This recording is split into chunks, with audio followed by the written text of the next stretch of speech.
Hello everybody, welcome back to ECO152. In this video we are doing chapter 4 of the module, which is all about the foreign sector. So in this chapter we are going to learn about what globalization is, why do international trade occurs.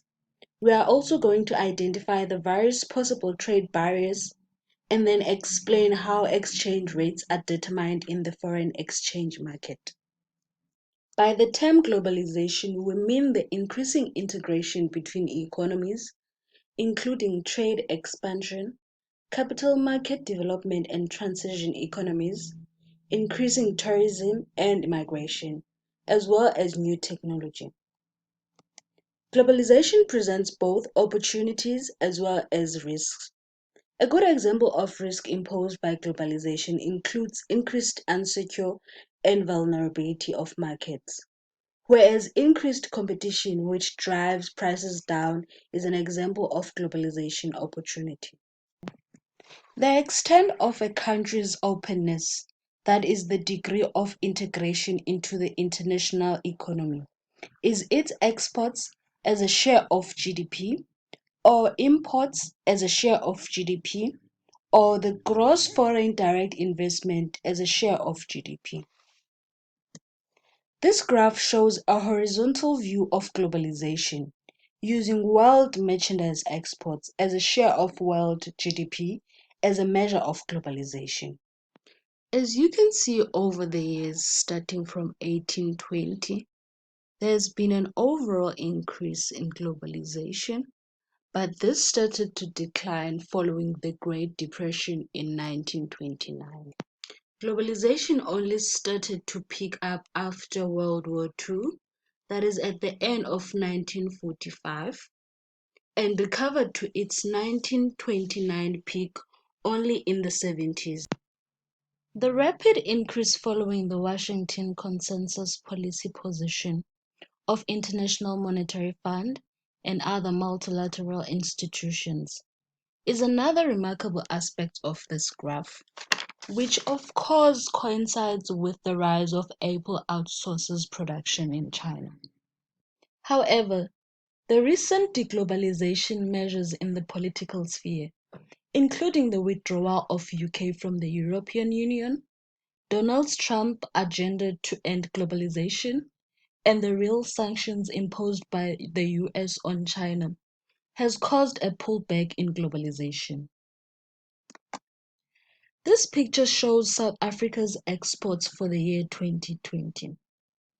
Nearly 50% of South Africa's exports are raw minerals and metals. The government has also been working hard to attract car manufacturers to invest. Hence, a significant share of exports are cars, although many of these exports are merely assembled here in South Africa. Despite 2020 being the year of COVID, these data are consistent with the recent trade patterns, although there was a relatively high demand for precious metals in the latter half of 2020. This one shows South Africa's imports for the year 2020. A largest portion of these imports accounted for machinery, which is 23.44%, and what we might call capital goods. Mineral products, which mainly comprise oil, is the second largest portion of imports, followed by chemicals, which largely comprise pharmaceutical products. While South Africa exports lots of iron ore, we also import lots of iron and steel products. This graph shows trade balance on monthly basis since January 2010 to January 2021. The blue line represents imports, while the gray line represents exports. As you can see, we mostly observe a trade deficit, meaning that we import more than we export, because the blue line tends to lie above the gray line mostly. However, we experienced a significant surplus during the pandemic. This is in part due to lower imports during the pandemic, but there were also unusually high export levels, particularly between August and December. Part of this was driven by gold exports and higher demand for precious metals, as well as agricultural exports. This picture shows South Africa's exports by country for the year 2020. And the top three largest countries that South Africa exports from is China, United States, and Germany. Whereas this one shows South Africa's imports by country for 2020. South Africa mainly imports from China, followed by Germany, the US, and India.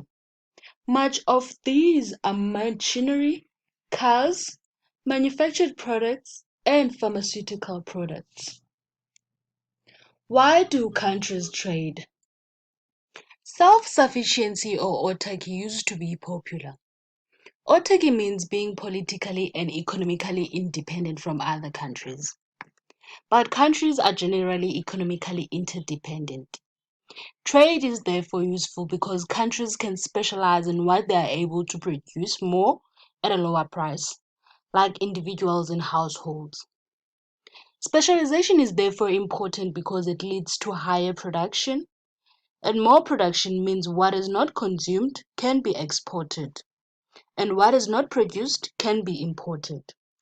However, over the years, autarky became unpopular as the benefits of trade became manifest. So now the question of interest is whether the Brexit or Trump vote in the US suggests a return to some degree of autarky. From a pure efficiency perspective, openness seems a better way to go than autarky.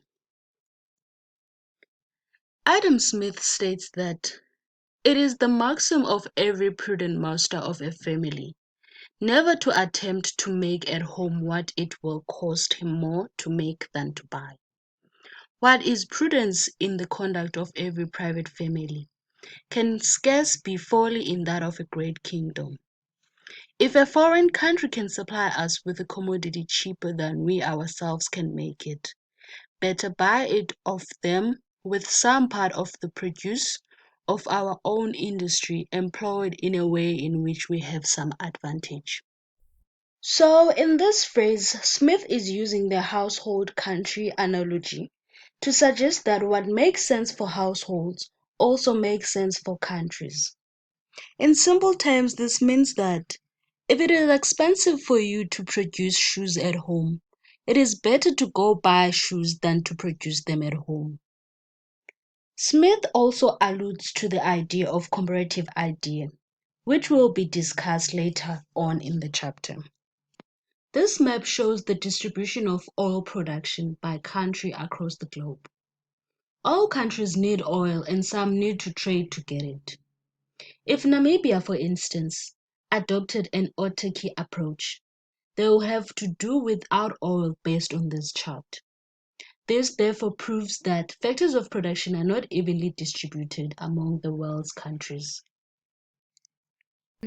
This map is the same as the previous one, but this is for minerals.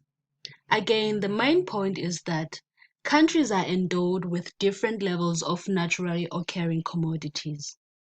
The uneven distribution of natural resources in itself necessitates trade among countries. The same reasoning holds for goods, manufacturing, and services, including scarce skills or even entrepreneurship. But what if one country produces all the goods and services produced by another country? For example, South Africa and Namibia or Zimbabwe. There are no goods or services produced in Namibia that we cannot produce here in South Africa. So is trade still possible in such a scenario? And the answer is yes. First, let's talk about absolute advantage. Absolute advantage is when a country is more efficient at producing something than the trading partner.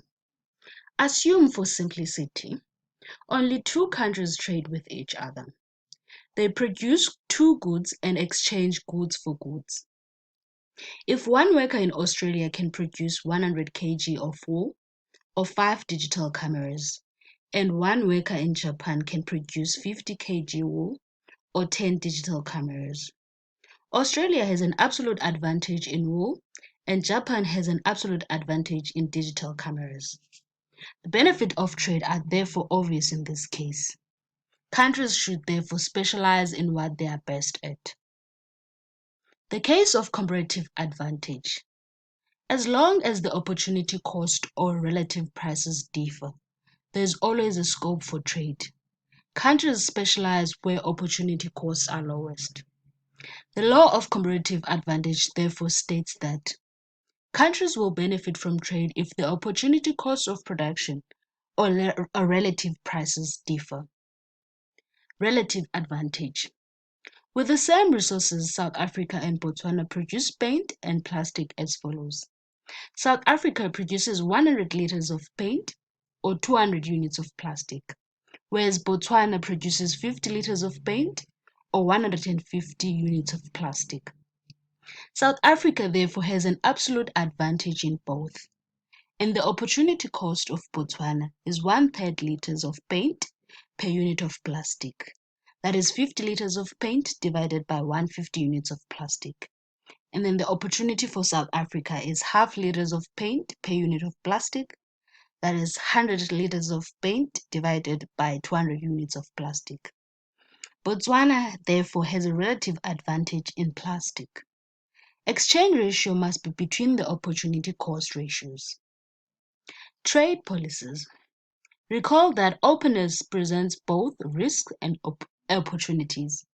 For example, the textile industry in South Africa is hurt by cheaper imports from Asia. The government therefore has to implement various policies to protect domestic producers or workers. An example of these policies include import tariffs, that is, the duties or taxes imposed on products imported into a country. Another example is import quotas, which seek to control the physical level of imports and therefore a form of direct intervention in the market mechanism. Subsidies, which are granted to home producers. They have a similar economic impact as taxes on imported goods. Non-tariff barriers. They are discriminatory administrative practices. Exchange controls. They limit the amount of foreign currency available for purchases of imports. And exchange rate policy. That is, the movement in exchange rates change the relative prices of imports and domestically produced goods. Exchange rate. For the sake of time, we are going to start with exchange rates on the next video. Thank you for your attention. See you in part 2 of chapter 4.